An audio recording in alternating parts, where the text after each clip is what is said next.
तेबे हे सजन वृंद तेबे से बापा मां के अवहेला करबा उचित नुहे। ठाकुर केशव चंद्र ए निदर्शन जगत को देखाई देबा पई महांगा स्वर्ण क्षेत्र आश्रम रे तैयारी करिसंती ठाकु बापा ठाकु मां जदुनाथ आ सुकांतींकर मंदिर। हरि हरि बोला। जगत रे बापा मां को प्रति थिबा भक्ति सम्मान रो चरम निदर्शन पराकाष्ठा बोध हुए आपण आउ कोठी देखि नथिबे। ठाकुर केशव चंद्र बापा मां को पई मंदिर निर्माण करिसंती।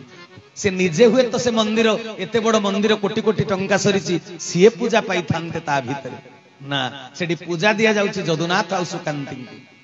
काहे कि दिया जाउची ना सी देखाई देले जगत को पुओ हबो मु मोर स्तर जोठी भी हेई था मते अवतार को साधु को संत को भगवान को परम ब्रह्म को गुरु को मते जहा को मोर स्तर जोठी हेई थाउ मु धूलीर धरणी रे मानव तनु जेहेतु धारण करिथिली मु भी सेई मार्ग देई जाईची सेई परंपरा को अनुसरण करिची जहा भारतीय संस्कृति भारतीय ऐतिह्य भारतीय परंपरा। बापा मां होचंदी नमस्य बापा मां होचंदी पूज्य।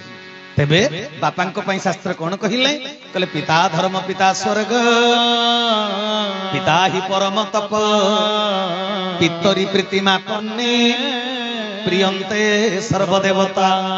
कहले बापा जेतले तुम ऊपर संतुष्ट होई जिवे ना सब देवता संतुष्ट।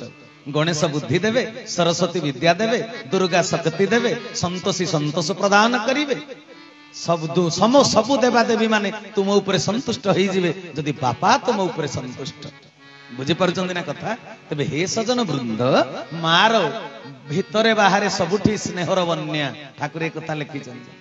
माँ भितरे स्नेह करुथाए बाहरे भी तार स्नेह थाए किंतु बापा कठोर शासन करती छुआटा काले अबाट को पलैब तेणु हृदय भितरे प्रेम स्नेह श्रद्धा को गोपन रे रखी बाहरे कठोर भाषा प्रयोग करती हाथ रे छाट धरी प्रहार करती किंतु स्नेह थाए तांको प्रहारटा मारी दबा पई नहे तांको प्रहारटा तोरी जीवा पा। हरि हरि बोला।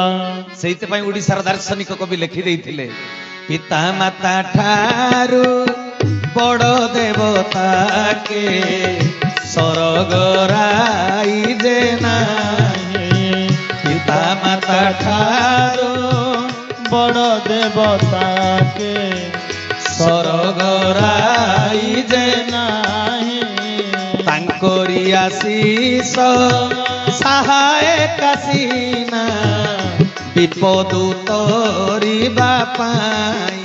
मन विपद तोरी बापाई रे मन विपद तोरी बापाई। बोल भक्त वत्सल चरमनाथ की।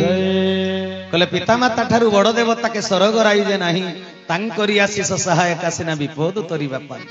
तांकर आशीर्वाद हेले तू विपद रु तरी जी माने ठाकुरे कहिले बापा मांकर तू आशीर्वाद जदि पाई गलु मोर तो कृपा तो ऊपर ढाली होई गला। हरि हरि बोला। तनु पिता माता को संतुष्ट कले जाई गुरु कृपा मिलिबो।